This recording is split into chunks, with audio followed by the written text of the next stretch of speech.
clear what it is that you're trying to convey. Don't go round and round when you're answering those questions, and get straight to the point as much as possible and give examples as needed.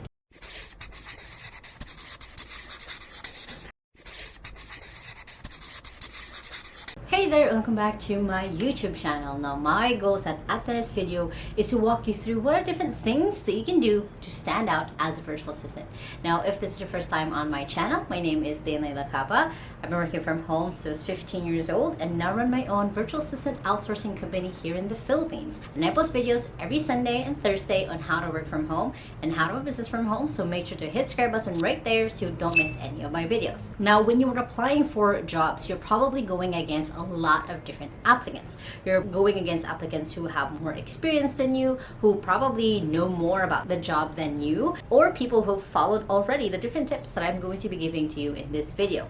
So make sure to watch until the end of this video for all of the tips that I have, that as an employer, as someone who's hired virtual assistants, who hires virtual assistants, look out for as I am going through resumes and going through interviews. These are things that I generally look out for. Now the first thing that you can do is make a good impression. What that means is that every single time that you show up for your potential employer, make sure that you're putting your best foot forward. What this means is you could be cleaning up or updating your resume. And I do have a whole video on how to create your virtual assistant resume right here. But you want to make sure that you have a good picture on it. If you are adding a picture, make sure that you are adding this relevant skills that you have for the position. If you want to go as far as customizing the resume itself for the job position that you're applying for, you can do that. But if you're just using Canva, you can download and create as many resumes as you need as you're submitting to your potential employer. It is that attention to detail that will capture their attention and have them move you forward in the process. Another way that you can just make a good impression and show up is to prepare a presentable portfolio. Make it easy for your potential client to see your past work, to see the work that you've done before.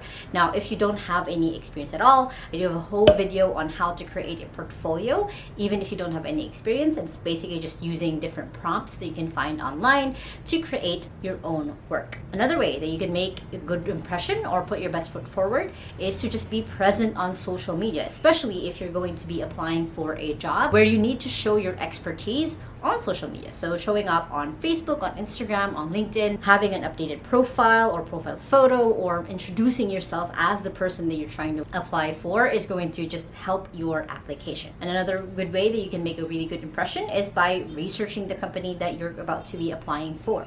It would be going through their website, their Facebook, and then that's something that you can include in your application letter of like, hey, I checked out your website, your Facebook, Instagram. I really loved what I saw. I really resonate with it. It's again, making sure that you show up in the best way, because for a lot of people, a lot of the other applicants, they're probably just mass hiring. You want to be above those, so you're not just another person who is just sending out their resume because they kind of think that they are going to be a good fit. So you want to make sure that you're standing out by researching the company, by doing a little bit of a dive more than what you probably usually have done. And another good way that you can make a really good impression is by always double checking the job ad before you submit for any special instructions that they might have.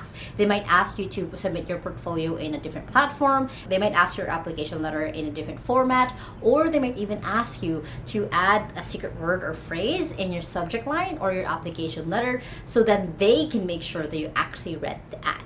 Another way that you can stand out is to communicate properly. This involves making sure that you're always checking your inboxes or your other modes of communication. That way you don't miss that little call to be able to get the job. So make sure that you are routinely checking your email. It doesn't have to be obsessively, but checking it routinely. If they do email you back, or if they do need a few more things before you move forward, is you can respond in a timely manner. Another way that you can communicate clearly is to talk concisely and to talk clearly. So what that means is make sure that you have a central point that you're going around, that you go back to as you're answering interview questions or the emails themselves, and to be clear what it is that you're trying to convey. Don't go round and round when you're answering those questions, and get straight to the point as much as possible and give examples as needed. And another way that you can communicate properly is to be professional with your replies.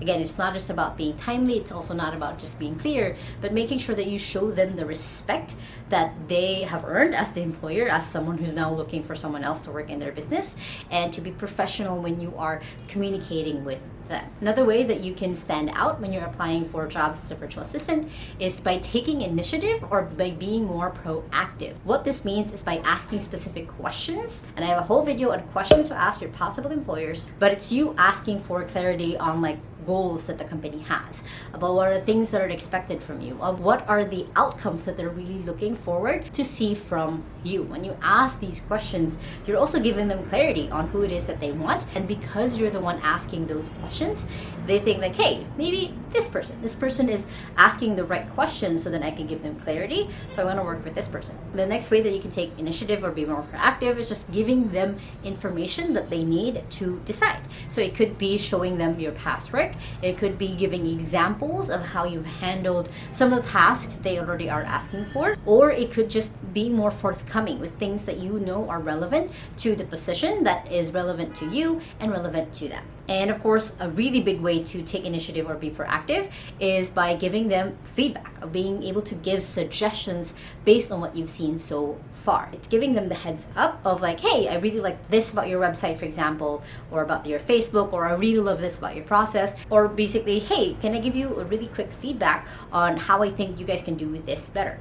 Especially if it relates to the job that you're about to do. That's going to be like, oh yeah, this person is giving more than what is asked for. That's pretty amazing. Next way that you can stand out is by showing off basically your strengths. Now I know this can feel a bit foreign, that it's like, okay, am I sure they want to show off? Does that seem cocky? Does that seem like a bad thing? But in reality, you want to put your best foot forward. So there's different ways that you can do this. One is demonstrate different ways that you have gone beyond what is usually called like the employee mindset to entrepreneur mindset, of you seeing things from a higher point of view. So you're more output based more than task based. Now there's no problem with either one, but if you want to show your strong points, you want to make sure that you give them examples of ways that you've thought bigger than what other people have usually done.